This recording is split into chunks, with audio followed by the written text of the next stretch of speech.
High, good morning. চলে এসেছি আরেকটা নতুন রেসিপি শিম ভর্তা নিয়ে।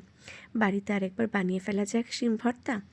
প্রথমে গরম জলে নুন দিয়ে শিমগুলোকে ভালো করে সিদ্ধ করে নিতে হবে। তারপর একে একে সব উপকরণগুলো ঠিক এরকমভাবে মিলিয়ে রান্না করে ফেলতে হবে শিম ভর্তা। গরম ভাতের সাথে এ যেন একটা অমৃতর ছোঁয়া। রান্না যে শুধুমাত্র কয়েকটা উপকরণের মেলবন্ধন তা কিন্তু নয় বন্ধুরা। রান্নার মধ্যে মিশে রয়েছে ভালোবাসা, অনেকটা দায়িত্ব, ধৈর্য আর অপেক্ষা। কিসের অপেক্ষা বলো তো? এই যে কখন খেতে দেব, আর খেয়ে তারা কীরকম রিয়াকশন দেবে, কেমন হয়েছে সেটা বলবে, সেটা শোনার আগ্রহ কিন্তু আমাদের সবারই কম বেশি থাকে আমরা যারা রান্না করি। আচ্ছা, এই যে রান্নাটা সেটা তোমাদের কেমন লাগলো সেটা বাড়িতে বানিয়ে ট্রাই করো, আর গরম গরম ভাতের সঙ্গে পরিবেশন করো। আর ভালো লাগলে অবশ্যই একটা লাইক আর সাবস্ক্রাইব করে আমার পাশে থেকো। দেখা হচ্ছে পরের ভিডিওতে। সেই পর্যন্ত টাটা।